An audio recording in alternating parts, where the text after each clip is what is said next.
Hey mamas, and welcome to the Entering Motherhood podcast. I'm your host, Sarah Marie Bilger, a wife, mom of two, VBAC mama, and doula. Join us every episode to learn from professionals, special guests, and moms just like you, ensuring that you know what you need to know and discover things that you didn't know before. I believe in you. Let's doula this, and let's navigate the transition of entering motherhood together. In this episode of Entering Motherhood, we talk with Hehe, who is the founder of Tranquility by Hehe and the Birth Lounge.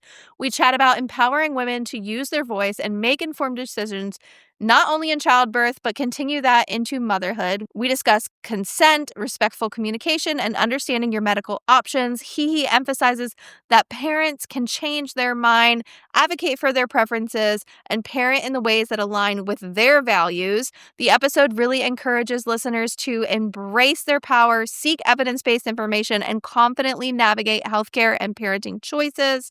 We also recap a bit from her talk at the Bilger Village Summit and the concept that you are allowed to do all of this and make the decisions, and you do not need anyone's permission if this is what you wish to do in your birth and your parenting journey. She is just such an advocate when it comes to this stage of motherhood, and she's just so much fun to chat with. So I know that you're going to get so much out of this episode, and with that, let's get started. Hello, and welcome to Entering Motherhood. I'm so excited to have you here today and get this conversation started.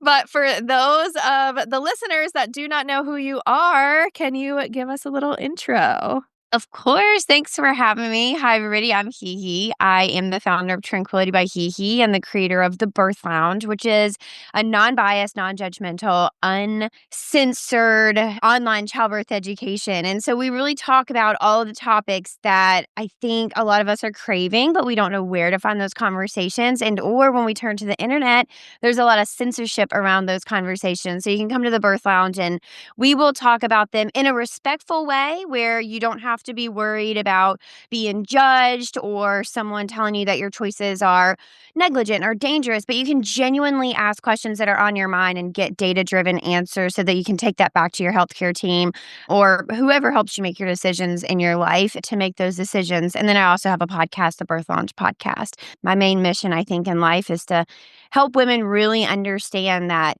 you are the decision maker. In your birth is how it started.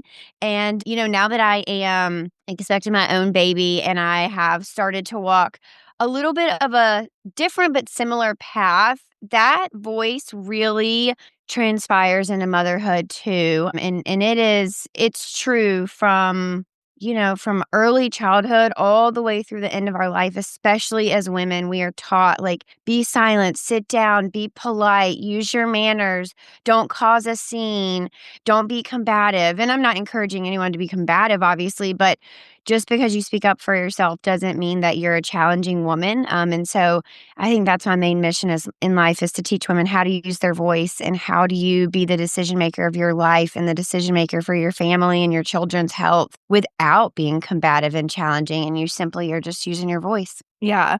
And I think, like you said, too, it starts maybe when you're pregnant and with your birth, but it is something that truly just extends into motherhood and is so useful. And it's kind of like, why are we not learning these tools beforehand? But I feel like they come up so much more often when we are at this point of wow, I'm going to be responsible for somebody else. And that voice, I need to speak for them. And so bringing it into the birth space is such a great opportunity and a starting point. Even, your prenatals and things like that, speaking with your provider and voicing your opinion. I think it's such a cool experience to go through. And then it's also why are we not doing this when we're little? And I think it is a societal kind of phenomenon that's going on. One of my favorite talks that we had at the Bilger Village Summit was actually before the summit started. It was the night before.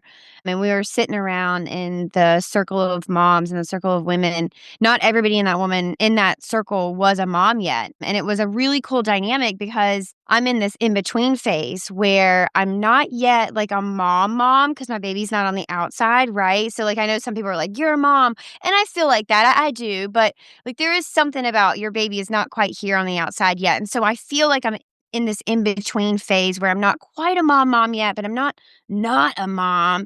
And I brought up this topic of knowing how to raise children to speak up for themselves, and it's different for boys and girls, right? And it made me emotional there, and it may make me emotional here. I so desperately want to raise children that are kind and can go out into the world and speak up for themselves and for others. And that looks different for little girls than it does for little boys. And I think for a lot of us, especially if you are a late 80s or a 90s baby like I am, our parents didn't have these tools. There were a lot of things in the 80s and 90s that our parents didn't know. And so it's really hard to find role models to be able to do that in a way that, I don't know, maybe doesn't compromise the integrity of your family or your parenthood. You want to raise them with the morals that you want to raise them with, but you also want to say, speak up for others, speak up for yourself, use your voice. And then you also want to say, but you have to do that in a respectful way, right? And one of the things that came up was consent. And I've always taught consent to adults. I've been teaching it to hospital staff. I've been teaching it to L&D nurses. I've been teaching it to pregnant moms. What does consent look like? What is it? What are the three components to it? Why is it important? What does it mean? So how do you take that concept and make it into a child's form? And that's something that I think I've really been grappling with as I enter motherhood is what does that genuinely look like for children? And, there are some things that you won't get your child's consent on. I can't get your consent to change your diaper. When you poop, we have to get that off your body. It's dangerous for me to let you stay in that. But there are other topics, maybe some more controversial than others that do we wait for consent? Do we just do it to them? Are there things that we could put off until later years in order to honor that consent? And then if you don't honor that consent, what does that say about your parenting style? What does that tell your child later in life, especially if you're in a family like I am, where consent is so heavily prominent, right? We ask consent for everything in our home. And so it's just, there's a lot of different topics that are coming up that I think we could start in early childhood that we don't, because I think a lot of us don't know, but it would make us better birthers down the road for sure.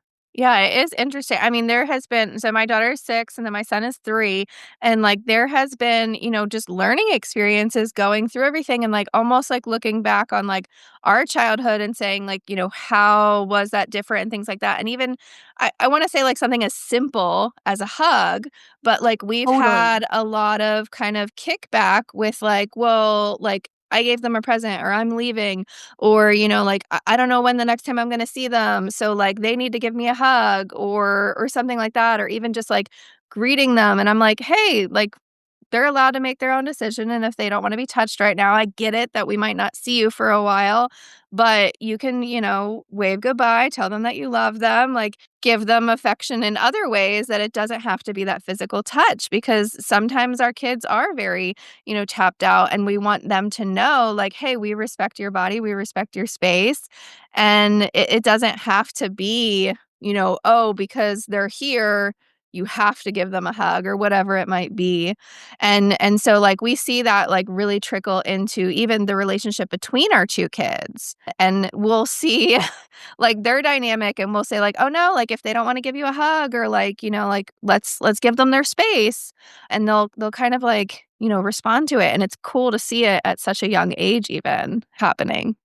Well, I want to draw the parallel to that in birth, right? And it comes down to like a lot of us in birth work or a lot of us who have had babies, it's really easy for us to look into the healthcare system and say two things. Why do women just take this treatment? And why do healthcare providers feel like they can do this treatment? Right? We have such like judgment on it. And hey, I'm guilty of it too, right? But when you back it up and you think about how all these adults were raised in the 80s and the 90s, They were taught that authority positions can force you to do things with your body. And if you were the recipient of that, you were taught that that was the good thing to do. That was the polite thing to do. That's how you got praise. You gave people hugs, regardless of whether you wanted to or not. And so we have to think about the subliminal messages that we are sending to our children when we are not honoring consent, even from a little age. And it's not to say you get a present and you don't acknowledge it, but the conversation looks a little different. Okay, we can't not say thank you. So, what do you choose to do? You don't have to give grandma a hug, but you have to say thank you. And do you want to give her a high five? Do you want to wave? Do you want to give her a kiss on the cheek? What do you want to do? Right. And so, that's how you are going to raise women that get into the hospital system and they hear a doctor say, "Well, you're not allowed." And they go, "What? I literally know I'm allowed. How? What do you mean?" Like, we want that lack of consent to actually be the foreign thing. Whereas right now, the conversation around consent, that is foreign to many of us. And the same is true on the flip side. We want providers that have been taught consent so much, so deeply, it's literally ingrained in them, that when they get to medical school and they have a professor that says, "Well, you just walk in there and you just do the cervical exam," they go, "What? I would literally never do that to someone's body. I can't tell if you're kidding or not. Is this like genuinely what the lesson is?" We want consent to be the norm, and we want that lack of consent and that authoritative kind of reign of medicine to be the not norm. That should be the uncomfortable. And right now, that's not where we live. And I think a lot of it has to do with the way that we were raised. And I don't think that that was anyone doing anything wrong, good or bad. It was just simply what we had in the 80s and the 90s. And we're seeing it play out in the healthcare system, right?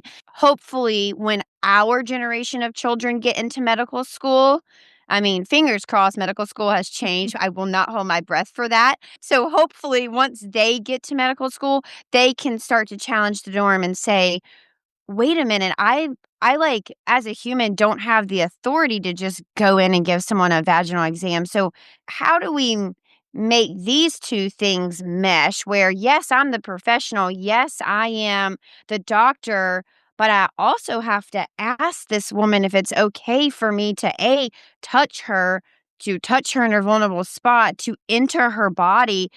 I'm having a hard time connecting the lesson with, like, what I know to be true about being a good human. That is the conversation that I really hope that our children can have in medical school in the next 25, 30, 35 years. Yeah. And going back to what you had said at the beginning too, it's not that we're going to be combative and really like we're not trying to put up a fight. Like there has been so many times that I'm going into the hospital and cervical exams are such a huge thing that people are kind of like pushing back against and then the staff is like, "Well, we need to do this. Like if you want to come in and you want to be seen, we need to see where you are. We need to, get a reference point or whatever it might be." And it's going back to like how at the summit you talked about this like I didn't know I was allowed to do that. Like I didn't know I was allowed to deny that. And we're not coming in trying to put up a fight and saying like I don't want any cervical exams and like this is like, it's more just like I do have that choice and I'm having consistent contractions. I'm showing signs of labor. There's other things going on. Can't I just get in and be seen because you're my provider and this is where I want to be and this is where I feel safe?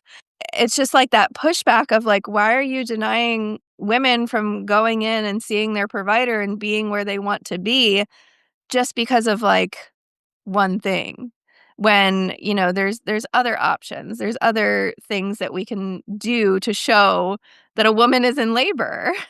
Or because of a policy. Like, I always just struggle when providers and, it's nurses, it's anesthesiologists, it's the nurses in triage, it's OBGYNs, it's hospital-based midwives, it's everyone in the system. But when you break it down and you're genuinely willing to cross a boundary of another human for a written, made up policy that you don't know who wrote it, You don't know when it was written. You don't know the reason it was written, which most hospital policies are actually written to avoid litigation rather than to improve patient outcomes. And it's not to say that hospital policies don't improve patient outcomes. Some of them do, but almost always it is a secondary thought. The primary reason for most hospital policies are to protect the hospital system and its staff from litigation, from being sued, right? And so when you think about it and you're like,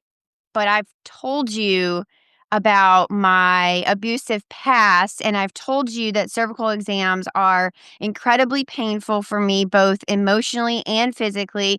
And I've told you that this is my third baby. I know what I'm feeling. How can you, in good conscience, stand in front of me and say, well, I have to do this? That is so bizarre to me that you would be willing to cross that boundary of another human based on a arbitrary policy. Now, I have two things to say about what you've said. Number one is everybody should know about the three pieces of consent. The first one is evidence-based medicine. So we want all of the stuff to be evidence-based. So that's the first thing. Everything that your provider presents to you should be able to be backed up by data. You should be able to ask for it. And that is, can I see that research article, all the way to, would you be willing to print out that policy for me so I can see it? I did not used to understand how many times the guise of hospital policy gets passed down from healthcare professional to healthcare professional to healthcare professional. And then finally along the line, they meet a woman who says, can you print it out? And no one in the hospital can find it to print it out because you know what? It's not even a real policy. It was just told to you by the doctor that did your residency. And then they got told that same thing by the doctor who hired them and mentored them for their first year on staff. And then that doctor, they were just told that 20 years ago. It's like a lot of these things are not true policy. So you have the right to ask, may I have that printed out? And it's not a forceful demand. It's not, well, you better print that out so I can see it. That's not how we're saying it. We're just simply saying, wow, it's such an interesting policy. Would you mind printing that out so I could just take a look at it? That's how it is. You're just simply looking to inform yourself. The second piece of informed consent is clinical guidance. Now, a lot of people get really toothy, or their feathers can get a lot of ruffles when you have a provider who is telling you their opinion. You guys, that's their job. That's literally their job. That's why we go to the hospital. That's why we're working with our healthcare professionals. This is a collaborative relationship. And so to expect that you can walk into a hospital and a doctor is never going to give you their clinical recommendation or never going to give you medical advice is really, it's unrealistic, but it's also unfair to them. That is their job. Now, the third piece is where a lot of us go wrong, and that is patient preference. You now have the right to take that evidence-based information plus the clinical guidance that they have given you and say yes, say no, or say not right now. And that's where a lot of people they slide down this slippery slope of not understanding, well, what can I say yes to? Literally anything. Well, what can I say no to? Again, literally anything. Well, what can I say not right now to? Literally anything. All of those choices come with risk and benefits, though, right? And so sometimes saying yes, you're going to be taking on more risk than you are saying no. For example, an elective 39-week induction. You have less risk saying no to a 39 elective induction. So we're talking about an induction that has no medical necessity, right? So an induction that is just simply for convenience, whether it be your convenience or the hospital's convenience. You are taking on more risk by doing that than you are by not doing it. The opposite can be true if your baby is showing funky fetal heart tones and you decide that you really don't want electronic fetal monitoring. Maybe we should do at least 20 minutes. Maybe we could do an hour and then we could revisit this conversation. It doesn't mean that you have to be hooked up to electronic fetal monitoring the entire time, the duration of your labor, but we should probably get a good check on your baby to see how they're tolerating the contractions, right? Could be your position. It could be your baby's position. It could be your hydration. It could be your blood pressure. Maybe it's your blood sugar. There's a lot of things that can impact the way that your baby is tolerating contractions. Maybe it's the people in the room and you're stressed out and your baby cannot tolerate contractions because the doctor on call has bullied you, right? So there's risk and benefits to everything. And so I really think understanding that you have the right to accept, delay, decline, literally anything, that is really hard to understand, especially if from a little girl you have been taught that your voice doesn't matter, that someone in a white coat knows better than you. And I think that people in white coats know a lot of things that we don't, but they don't know better than you, and they'll never know more about your body than you know. I have lived in my body for 34 years. There's not a person on earth that knows my body better than me. There's not a textbook on earth that could teach you what I know about my body. And that's where that collaborative care comes in. We use your knowledge, your clinical skills, and your textbook knowledge and my lived experience, and we put those things together to give me individualized care. But that individualized care is really rare to find because we have a system that really values cookie cutter care. We want everything cookie cutter. We want 10 minutes for everybody. We want the coding to be the same for everybody. We want insurance payouts to be the same for everybody. Cookie cutter. Put them on a conveyor belt. Do this, do that, do this, do that. Get them out of the office. Let's do the next thing. Next person in. Do this, do that, do this, do that. Get them out of the office, right? That is really what we value. So that's the first point I want to make. The second point, and this one's really cool, and you can kind of take it and put it in your back pocket. There's something called the EMTALA law. It's EMTALA. So this law is particularly about showing up in labor and then being turned away. And the caveat here is that you truly need to be in labor. But if you know you're in labor, you know it, and you are being told that you have to have a cervical exam, one of the things that you can say is, if I leave this hospital and I have my baby outside of this hospital, that is going to be an EMTALA violation. Are you guys okay with that? Most hospital staff is going to be like, number one, they're going to be like, wow, this lady knows her stuff. I am scared of her in a good way. I am really scared of how educated she is, not like physically scared of her. And the second thing is they're going to reconsider like, oh yeah, maybe we don't need a cervical exam, right? The second thing is you can really point out other things. I am having minute-long contractions every 3 minutes. They are low in my belly. I have got vaginal pressure. I've got rectal pressure that comes and goes. Now, some of this onus falls on you to understand the stages of labor, because if you show up and you're having 20-second contractions every 15 minutes, you're not in active labor. I don't know how to tell you that in a kinder way, but like you do probably need to go home and labor at home a little bit better, right? A little bit longer, unless your goal is to get an epidural, unless your goal is to be in the hospital because that's where you feel safer. But if you're really hoping to show up in active labor and have a baby, 15-second contraction or 20-second contractions every 15 minutes is not it, right? But if you've got all the signs that we are in active labor, this baby is coming, they are engaged in your pelvis, we've got those signs that your baby's low in your pelvis, you can tell them all of that stuff. And so I think a lot of people don't recognize that they have power here to use the laws that we have on their side. That's just a really important law to keep in mind. EMTALA. You can look it up. And again, just like when we're asking for policy, you're not saying it in an aggressive way. You're not saying like, fine, then get an EMTALA violation. You're just simply saying, listen, I know I'm in labor. If I leave here, you guys might be looking at an EMTALA violation, and I don't want that for you guys, and I know you don't want that. I do not need a cervical exam. I am genuinely in labor. How can we work it out where you can admit me, but I don't need a cervical exam? Can you please just simply put in my chart that I decline and I understand the risk? If you level set with your healthcare providers, many of them, I would venture most, are going to come to a conclusion with you that feels good for everybody. Not always, and I get that. And I know there's so many people out there listening being like, well, that wasn't my experience. I tried really hard and I was still abused by the system. And I'm really sorry for that. I really am. And that's super real. And that birth trauma lasts with you forever. I mean, it'll always be part of you and part of your story and kind of ingrained in your DNA going forward. But for the most part, if you'll just be really transparent and upfront with your healthcare providers, a lot of them will meet you where you're at. I promise. Yeah, and I think it really comes down to, like, asking good questions too, because a lot of the times you might just not even be aware of these, different laws in place or different things, or maybe you're listening to this and you're like, "Oh my goodness, there's so much stuff out there, like, how am I gonna remember all of this?" But if something just feels off or if something doesn't align with how you want it to go, just say, like, do I really have to do that? Or what? Like, I love just saying, like, what are my other options here?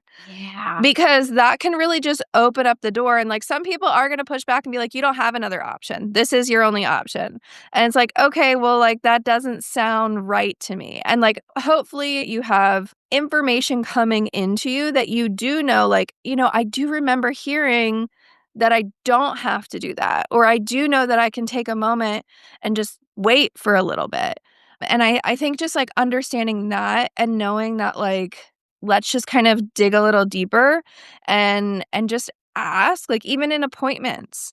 Like, I've been seeing a lot of like, "Oh, I went in for my 38-week appointment and got checked." Like, I don't know what that's doing, but that's what I'm supposed to do. And then it's like, "Wait, no, like, you don't have to do that if you don't want to." Or like you were saying too, though, there's benefits and risks to everything. Like, if you're not testing for certain things, or you're kind of just like declining things because you want to decline things, there are situations that it's gonna benefit you just to see it, check it out. Like, I have been GBS positive for both of my other kids. This time again, I was like, I'm gonna test for it. Like, am I taking the antibiotics this time? No. But did I test for it? Yes, because that's just something that I want to know. Peace of mind for me. Again, I was positive, so it's just sort of, something that I'm aware of. But knowing that and like having that be, just a starting point. And like, of course, like, hopefully your provider is like looking for signs, like whether you test or not. For me to know that, like, I feel more empowered because I'm aware of what my body's doing. And how you were saying, like, we are the best, like, knower of our body. And for some people, that is very difficult because they haven't been used to tapping in and listening to their body, trusting your intuition, things like that.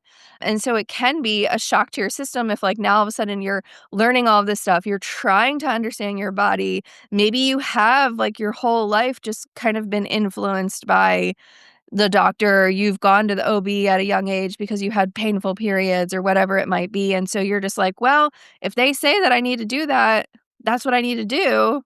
So it can be like a really big, like, pivotal shift to now all of a sudden be taking ownership of your body and knowing and understanding and listening to it. But it can be really empowering when we get into that and we understand that and we're getting more familiar with that routine. And guess what? That responsibility is coming your way regardless of whether you want to do it now in pregnancy or not. You're about to have a tiny human on the outside. You're about to have a lot of decisions that you have to make for them, right? And it's not just in healthcare. I think a lot of people think, well, okay, well, I'll have a pediatrician.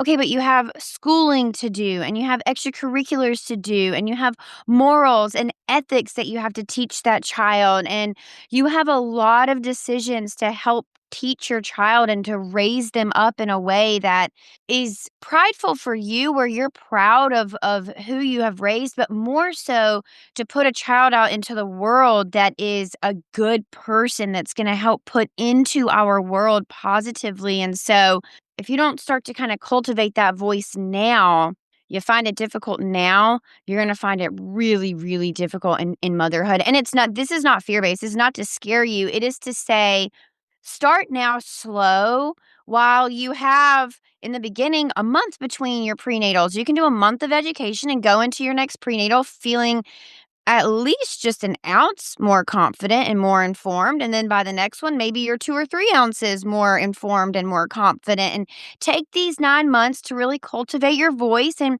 look, She still may shake when you get into labor. That is A-okay. I have been doing this for 10 years, and there are still things that make my voice shake. I don't actually know that I buy into the whole idea that you're ever, like, fully confident in every single thing. There are things in life that will just make your voice shake. You should say that stuff anyway. You have to. It is your responsibility to keep yourself safe and your baby safe and to make decisions for yourself. So even if your voice shakes, you need to say what you are feeling. And then, once you have kind of that under your belt, when your baby gets here, now you have a little bit of confidence and you may not know exactly what's wrong with your baby, but you can say, yesterday they were not breathing this way. I am going to call the pediatrician. It's so easy to gaslight ourselves, especially as women, to say, I don't want to be like annoying. We just saw them 2 weeks ago. I'm sure everything's fine. They told me my baby was healthy 2 weeks ago. It's like, no, if you know that 6 hours your baby was not struggling to breathe and now you can see that their chest is caving in, their nostrils are flaring, their lips are a little blue, they sound raspy or they have this wet cough or they have wetness in their lungs, call your pediatrician. You are never, ever a bother. And if you have a healthcare professional who is making you feel like a bother, fire them. Go find someone different. Your healthcare professional is there to be a guidance for you. They are there to be collaborative with you. They should never be making you feel like a bother. And if they do, they're probably not a good match for your family. Yeah, that's so true, and it really does, like, bleed into so much of motherhood, and I think, like, that's what I love seeing the most too, stepping into it now, and like you said, like, when you have that time in between prenatals, like, maybe you just found out that you're pregnant and you're starting to, like, consume this information and you're getting into that rhythm of things, it's really, really cool to then, get comfortable, and like you said, like, we're never fully gonna be there. It's not like there's still gonna be things that come up. There's gonna be new situations. There's gonna be new things happening. But if you have that kind of foundation and you have that baseline, then it really can trickle into so many different scenarios. And so that's why, like, I love working in this space. I love, like, being in this little bubble because it really can. There's so many parallels that just sort of happen because we have taken the time to learn these sort of steps to, just understand ourselves more, speak up for ourselves, use our voice, and then that trickles down into our children. It really is so sweet to be able to see a mom or a family that starts to work with you and they are quiet and they're timid and they don't really know exactly what they're doing. And they've hired you because they're like, well, I know I need to learn a couple of things. And by the time their birth comes around, they're like, I feel confident in this. I'm absolutely not doing that. I'm going to decline this. I'm going to request that. I'm going to fire a nurse that is always offering me this after I've stated I don't want that. It is so, I don't know, it's like a silent payoff for me. It's like, it's something that you never really think is going to happen or like, that's not why you get into the work, I guess is what I'm trying to say. But it is a payoff where you look at that and you're like, oh my God, I'm so proud of you guys. You're Yeah. doing it, and all you needed was somebody to tell you, like, "Hey, you have the right to say no. Hey, you have the right to ask your provider about this option. Hey, you have the right to call your pediatrician and say, 'I think I need to get in.'" You have that right, so use your voice because I think, like I say, a lot of us, that voice has just been beaten out of us, not physically sometimes, but not physically, just, like, societally. As women, we are just told to sit down, be quiet, don't cause trouble, use your manners, cross your legs, say yes, ma'am, no, sir. And that's what womanhood is. And we are finding progressively that that's harmful and it's putting a lot of us in harm's way, and that there's a better way to communicate as women to be able to get our needs met and be collaborative and respectful in the same breath. Yeah. And like, even to your point, like, you can still be, like, quiet and reserved and, Totally. but, like, the one of the last births that I was just at, it was, like, really awesome to see because we were just, like, making suggestions. She was in the pool for a while, not really, like, showing signs of progressing. Like, we were just like, "Hey, like, let's get out. Like maybe if we get out of the pool, like, things will happen. Maybe if you just stand up, like gravity will kind of work. And like she just was like, I don't have to do anything. And we were like, no, you don't. Like, You're right. absolutely. Like, you don't have to do anything. But it's like, when you're making these suggestions, it's different. Like, like as a doula, like we're kind of like, hey, let's move over this way, or like, let's change up positions. And we're doing it in a way that it's still giving them the power. And like, she was just like, I don't have to do anything. And like, the midwife was like, absolutely. Like, you can stay exactly where you are. We're just, we're trying to like help you. But like, sometimes you could be, in a different setting, and people are like, you have to get out of the tub. We're not birthing in the tub, or like you have to, get into this gown, or whatever it might be. And it's like there's such a different way of going about it, that it doesn't have to be this have to. We can really just be suggesting to our clients or our patients, and if you're a nurse or anything, like you're making these suggestions because like maybe it might help, maybe it might be beneficial, but you're still letting that person decide how they want to go about this. And I think like that's such a really awesome thing to see, when we're still giving the mom the power to be making those decisions. Even when we're, seeing different things happen or making different suggestions, they still are in control.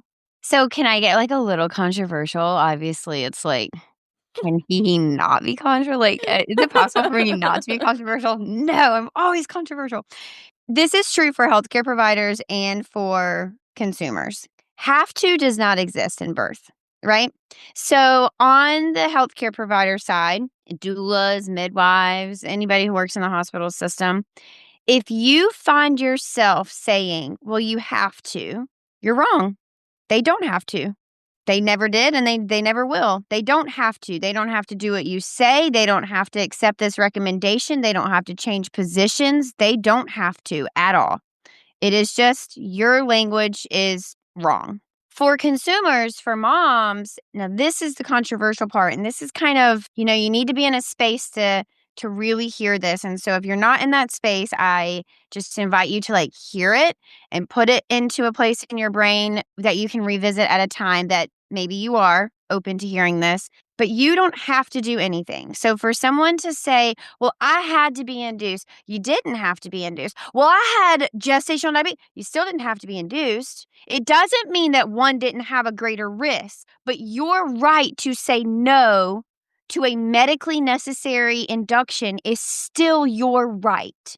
It's still there. You still have the right to say, I hear you that this is medically necessary, and I'm still saying no. Now, does that come with a lot of judgment? Of course it will. All your choices are coming with judgment. At some point, you're letting somebody down somewhere. That is just life. But to say, well, I had to get on my back. My provider told me I couldn't birth upright. You didn't have to. You didn't have to. That was your provider's preference, but you didn't have to. Well, I had to have a C-section. My baby wasn't tolerating contraction. You didn't have to. Was it the safest choice? For some people, yes, absolutely. For the majority of people, probably they would agree with you. You still had the right to say no, right? That does not mean that it was the right choice to say no, but the fact that you still had the right to say no remains. And I think that is really hard for people to reconcile when they have made decisions in their birth, but they later realize maybe I handed over a little bit more of my power than I wanted to, or than I was comfortable with, or that I realized I was doing in the moment. And it's so easy for us to justify, well, I had to keep myself and my baby safe. Now that may be true. Yes, you may have made the decision that kept you and your baby safe. You still didn't have to. You chose to have a C-section because your baby wasn't tolerating contractions, which is great. I love that for you. I'm just telling you to own it. And much like I am holding our healthcare professionals with their language, don't tell a patient that they have to, knowing that they don't.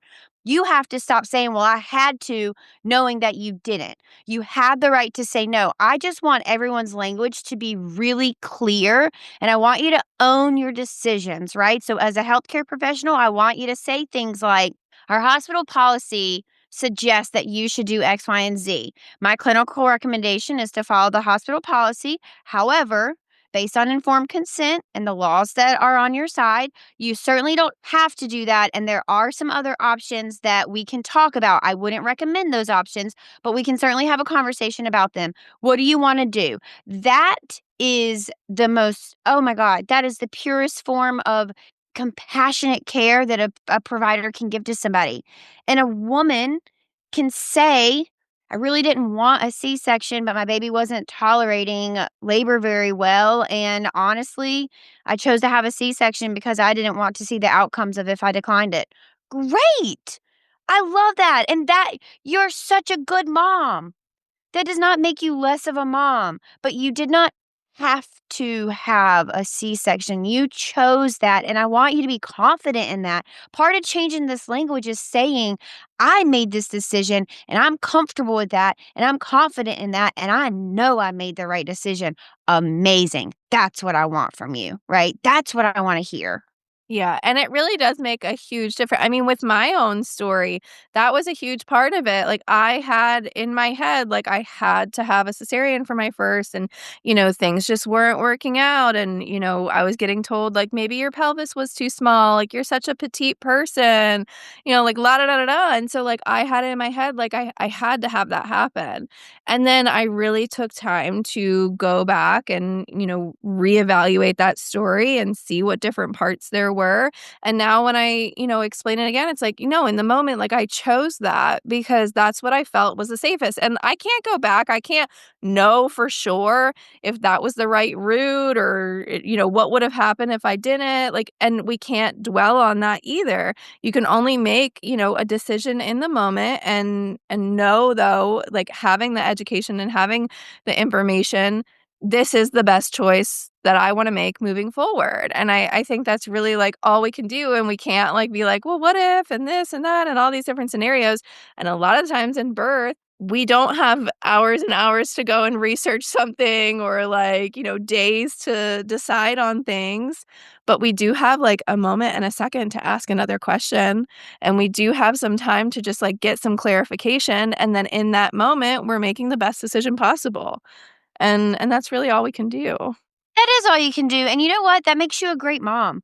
When you have all the information that is possible at your fingertips in that moment and you're making the best decision for you and your family and your baby, you're already a good mom, even if it doesn't feel like it, because some decisions are just crummy. I mean, if you are deciding whether to keep a super sick baby home or to go be admitted to the hospital, those both suck. They're horrible. Nobody wants a super sick baby at home and nobody wants to go be admitted to the hospital. Unfortunately, those are the decisions that you have to make. Those are the choices. No one is saying like, "Oh, but you have a third choice to have a super healthy baby at home that's like running around and climbing around." That's just not in our cards right now. We have a super sick baby. I can either keep them at home or I can go be admitted to the hospital, and both of those make me feel nauseous. I do not want to do either one of those. Unfortunately, that is just part of life and motherhood. And so if you are making the best decision that you're confident in, and I think that is the overarching message, is like, be confident in your choice, make your choice, and then stand in that. And then understand too that you can change your mind. So let's say that you decided, okay, I am just going to like wait this out. Go to the pediatrician tomorrow if I decide that we need to.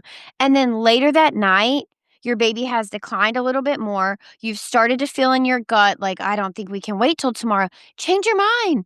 Put your baby in the car and go to the hospital. No one says that once you make up your mind, you have to stick with it. Now, there are some things that we can't take back, right? But for the most part, there's a lot of decisions that can be undone. I've got two examples for you that I want to tell you about. And I talked a little bit about this at the summit, but number one, you can titrate Pitocin. So a lot of people think that once I have Pitocin, it's just in me. No, if your Pitocin is too high and it's like giving you too many many contractions, too fast, too strong, you're not being able to tolerate them, your baby is looking funky and they're not tolerating, turn that down or turn it off. You can do both. You can turn Pitocin up, down, or off. You don't have to keep it at the same rate that you have it, and you certainly don't have to keep increasing it if you and your baby are not responding well to it. And the second thing is an epidural. A lot of people think like, okay, well, an epidural is one and done, and like once I get it, then it's done. That's not true. You can turn your epidural off. Now, the one thing to understand here is that when your contractions come back, because you have been epiduralized for a certain amount of time, you've missed out on the sensations of those contractions. So when you turn it off, the contractions that do come back are going to feel super intense. But if you will give your body a little bit of time to respond to them, your hormones should be able to balance out and they should become manageable. But when you first turn it off, it's going to be a little rough. As long as you know that going in and you still feel comfortable with turning off your epidural because maybe you really didn't like the sensation, or maybe you didn't even have coverage. So you're like, why am I continuing to get this medicine pumped into my body if I don't even have the adequate coverage that I thought I was going to have? Maybe they can't just get the dose right. Maybe you're just like, this is not what I thought it was. And this is your first baby, this is your first epidural. And you're like, I don't know. I envisioned it way different. Turn that sucker off. No one says that you can't turn it off. The other thing about Pitocin and epidural is once you turn it off or down, you can always turn it back up or turn it on again. That is literally, it's a medicine. We can do that. And I think so many women don't understand that. They just don't know. No one is telling them, right? And I think a lot of times the rhetoric in the hospital is, well, once we start it, we've got to keep it going. Well, once we have it placed, now you have an epidural for the rest of your birth. If no one has told you that that's not true, let me be that person. That is not true. You can titrate your Pitocin and you can absolutely turn down or off your epidural. And we can have it replaced if it's not giving you coverage. We can have the dose increased. We can have the dose not necessarily decreased, but we can mess around with where it is giving you coverage and stuff. So just know that when it comes to Pitocin and epidural use. Yeah, I mean, there is so much to unpack. I feel like you and I could talk for days on days on days. Literally days. We can have our own podcast. I know, yeah, just like there's so much, and it's like as like you say one thing, it makes me start thinking about something else, and then it just like trickles into so many different conversations, and there's so much, and like that's why like I love podcasts. I love like having resources. I love courses. I love like that there is just like so much out there to consume, and it's not to get like overwhelmed, like if you're listening to too much, sometimes it can be like a lot. But like just to kind of give us this like insight and hear what all of our different options are and things like that. And so to kind of wrap it up so we're not talking like all day, what would be something that, you want people that are in this stage of life right now to really just like know and take away with and just kind of like remember that they can think about that? You're allowed. I mean, you're allowed to say no. You're allowed to say yes. You're allowed to say not right now. You're allowed to parent different than you were parented. You're allowed to parent different than your siblings or your neighbor. You're allowed to be the weirdo in your community that homeschools your kids. You're allowed to make decisions for your family that feels best to you. And just because someone looks on you with judgment or thinks that your decisions are weird, who cares, you guys? They don't have to be in your home. They're not raising your children. Raise your kids how you want to raise your kids. You are allowed to make decisions for your family that feels best to you based on your ethics and your morals and the goals that you have for your family. And I truly, truly do think that if more people stepped into that power, we would just have an overall happier world. Awesome. Well, where can we find you, get in contact with you? What kind of things do you have going on? Oh, what do I not have going on? Well, I'm having a baby. That feels like a crazy thing to have going on. You can connect with me online for free at Tranquility by Hehe on all social platforms and the period birth period lounge on Instagram as well. thebirthlounge.com has a ton of resources. My podcast, which is the Birth Lounge podcast. And then I also have an app. So for people who are just kind of dipping their toes in, or maybe you are someone who you're really starting to find your voice and you're hoping to have maybe this pocket-sized access of, I'm sitting in my OB's appointment lobby and I'm kind of confused on what we're going to talk about today, or shoot, I know that my GBS test is today and I forgot to look it up. The Birth Lounge app will give you evidence-based articles in bite-sized chunks, and all the evidence is linked for you. Plus, I attach 10 questions for every single topic that you can ask your provider. So there's actually no prep work that you need to be doing. You can just literally be sitting in your lobby, pull up that topic, and take it into your appointment. And like I say, the data's right there. So not only can you talk about it, but you can share it with your provider to help them understand what is helping you make your decisions. And so it really facilitates not only you being informed and confident, but that collaborative relationship that we are all kind of driving towards in this field. Yeah, it's nice having stuff like that because it really does just make it easy, but it still gives you that authority and power and a starting point of where you can be going into these appointments. Absolutely. Thanks for having me. Yeah, thanks for coming on. Thank you, mamas, so much for listening. Remember, you are a rock star. I believe in you. Let's doula this. Let's crank it up a notch and let's kick it into high gear together. Hit that subscribe button. Share this episode with a friend. Message me, email me, call me, beat me. You know how to reach me. We're doing this, mamas. I am so excited to catch you here next week. This is your one-stop go-to place for helping you find the resources you need to make the best choices for you and your family during pregnancy, birth, and most importantly, postpartum. See you later, mamas.